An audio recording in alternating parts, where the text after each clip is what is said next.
We've taken a couple of days off in the middle of the week because we wanted to get away from the stress of everyday life and the constant rat race.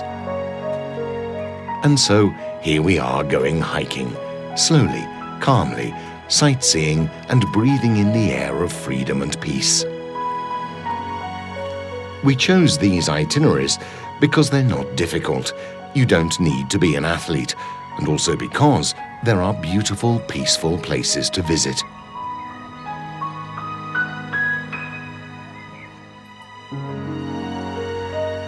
We also like retracing Don Bosco's roads, those that he walked on, together with his youngsters. With a bit of imagination, you can almost hear them.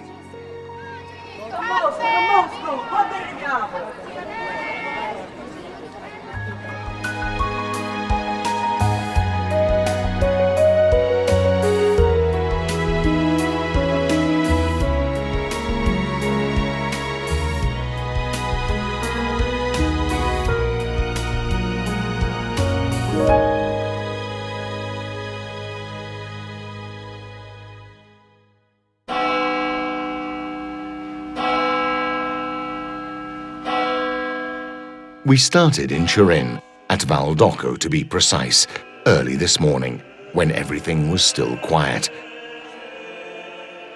But first, we saw the place where Don Bosco opened his first oratory.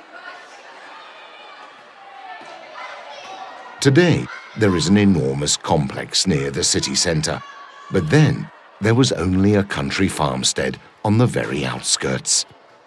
It's extraordinary to think that this was where Don Bosco gathered the youngsters, giving them a safe haven where they could be together, have fun, learn, and pray. A lot of them were orphans, abandoned and victims of abuse. He took them off the streets and brought them here, a heavenly oasis in the terrible life of the 19th century poor.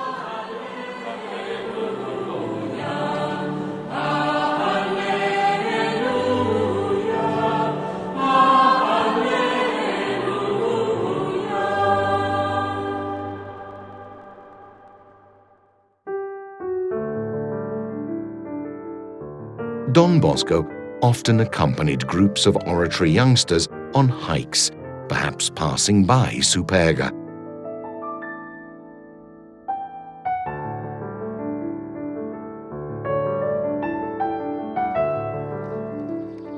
Normally, however, they arrived at his house, at Becchi, his birthplace, near Castelnuovo Don Bosco.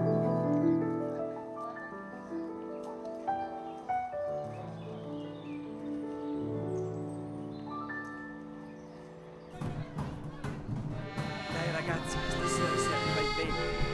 Ricordo l'anno scorso, è stato bellissimo quando siamo arrivati. Often, there was someone with musical instruments, and they would improvise a band.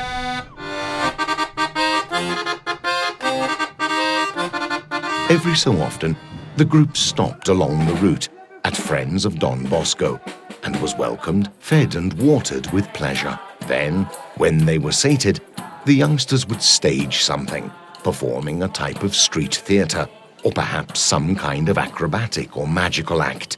The country folk were delighted, for it broke the daily routine.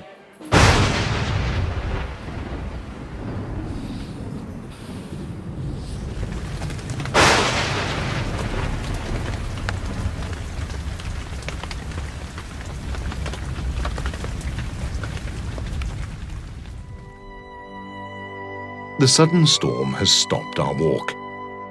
We've taken shelter under the Pino parish porch. Weren't we lucky? Look at the light and colours. The clouds and mist slowly clear to reveal the summits of hills bearing village bell towers and castle outlines.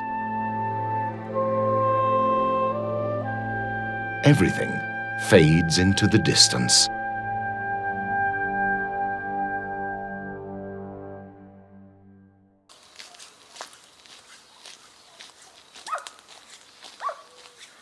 Don Bosco's trips made an obligatory stop at Chieri, where the saint lived for 10 years, from 1831 to 1841. We immediately go to the visitors' centre on the town's main road. This is where the saint studied and attended the seminary where there is now the small multimedia museum. Here in the dormitories is where Don Bosco and his schoolmates witnessed the apparition of Luigi Comollo, one of their companions who had died a few days earlier.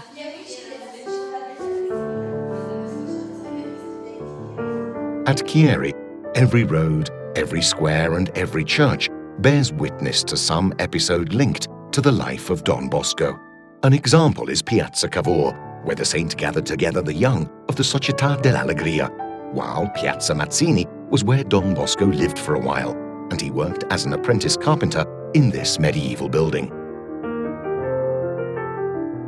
But Chieri is well worth a visit, irrespective of the life of the saint. We go up to San Giorgio, that dominates the city with its curious bell tower, once the civic tower.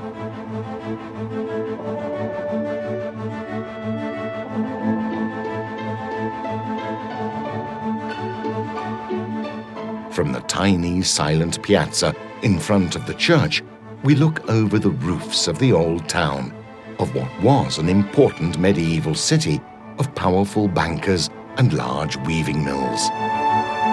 Having descended into Piazza Mazzini, we catch sight of the 16th century triumphal arch standing above the main road, over which, not far away, looks the sinuous facade of San Filippo. In Piazza Cavour, the church of San Bernardino offers visitors the Baroque dome of Bernardo Vittone's tricks of light and volume.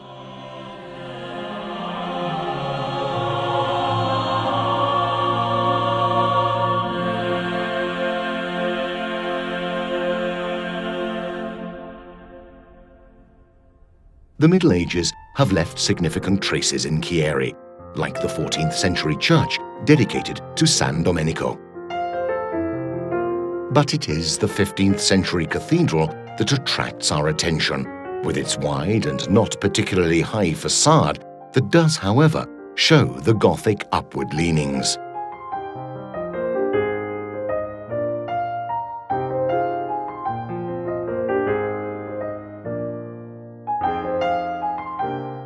In the baptistry, we discover the vivid 15th century frescoes of Guglielmetto Fantini.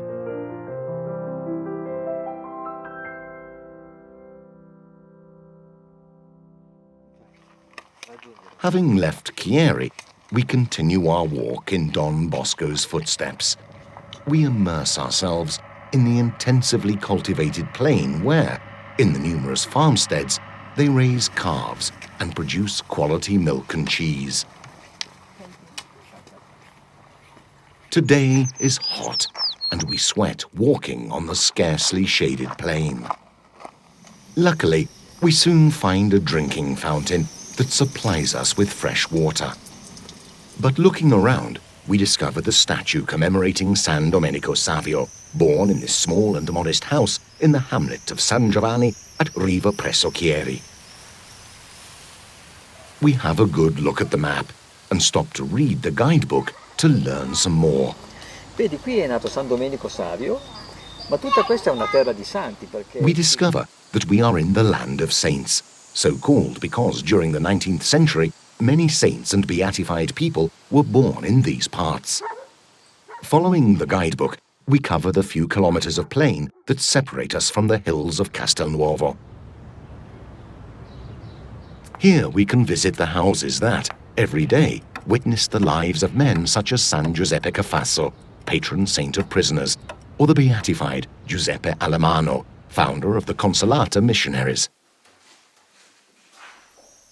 In these tiny peaceful villages that we visit today as tourists, in these houses and on these walls, one still perceives something special. It is a sensation that even a non-believer can perceive.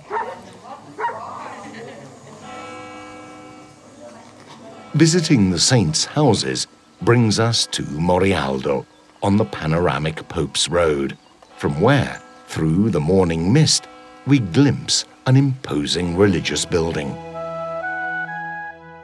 It is the Colle Don Bosco sanctuary that sits in the place where, on the 16th of August 1815, the saint was born. This magnificent complex dominates the valley and the foothills. Visible over a vast area, it is the point of reference.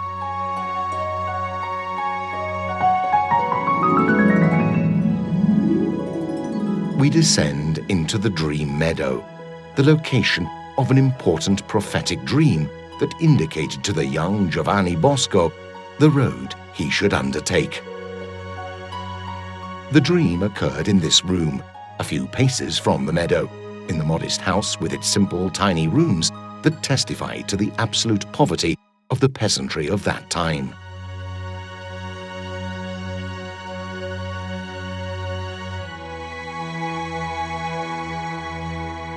In the building facing it, built later by his brother, there is still not only the room where the saint stayed when he came with the youngsters from the oratory, but also the small chapel in which the rosary and all the religious celebrations took place. Brave così, ferme. Siamo venuti in gita. Ancora una, sorriso. Having visited Colle Don Bosco, we can take the road home. Looking at the map, we see that there are at least 2 itineraries. But in our untethered wandering, we will hop here and there over the hills that separate us from Turin.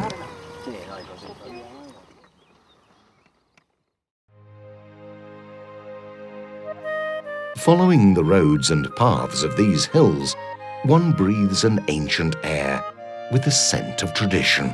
The rows of vines that comb the landscape appear unchangeable, the same as those from the times of Don Bosco.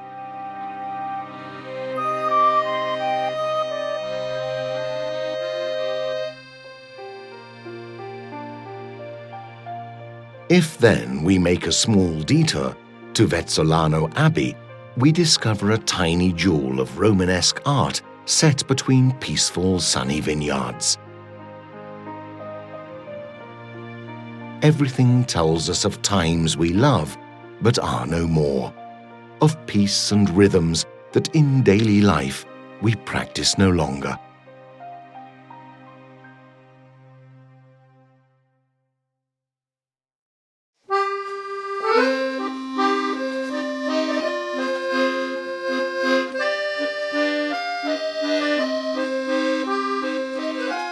We enter an old cantina, where the authenticity of tradition is flanked by modern technology, and discover the typical wines of the Turin hills, such as Freisa and Chieri, varieties cultivated in the area since 1600.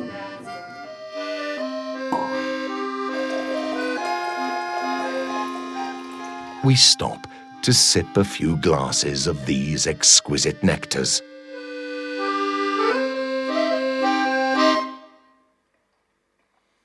Buonissimo.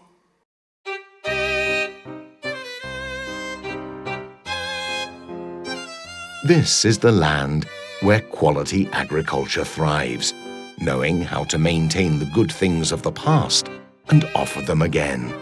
The typical products, such as the delicate Piatlina onion of Andeseno, the exquisite sweet cherries of Paceto,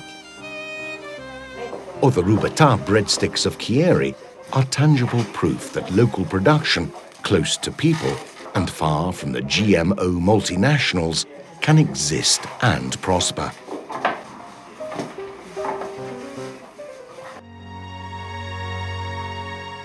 When the day draws to a close and the sun begins to set upon the horizon, the peaks of the Alps stand out like an immense theatre backdrop framing Piedmont. Scenes of this magnitude are the norm when touring these hills, especially during the spring, when the air is more crystalline.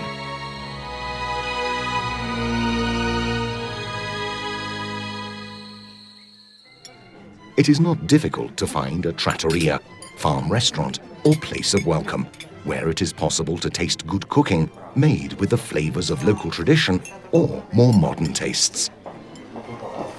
Ecco a voi, frittatina d'erbe e fiori spontanei. Oh, che bellezza. Buon inizio. Grazie. Assaggiamo queste splendide frittatine. After dinner, you can profit from the quiet of your room and relax reading a book, or you can enjoy the evening freshness on the balcony, listening to the quiet nocturnal noises of the countryside.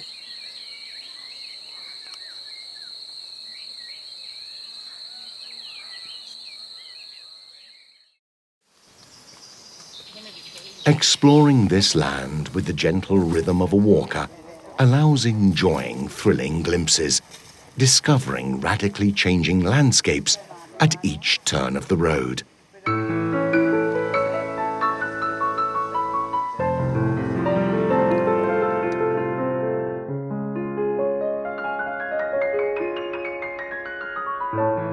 You can see the landscapes that Casorati consigned to his canvases, or imagine the life of a tiny medieval hamlet dominated by the castle's bulk.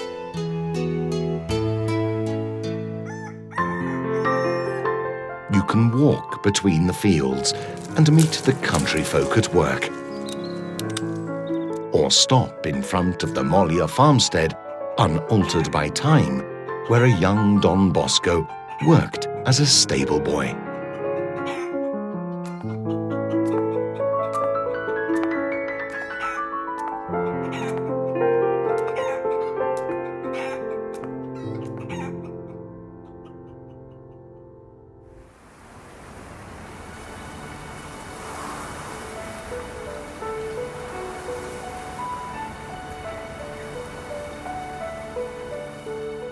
When visiting these places, where the testimony of the past has not been wiped out in the name of development, there is not just the beauty and harmony to fill our eyes.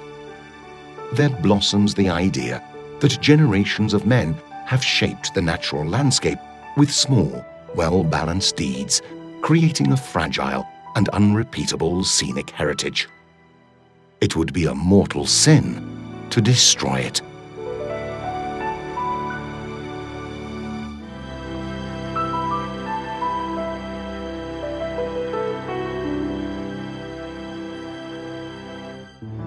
Every road, every stone, and every tree contains a story. You just have to discover it.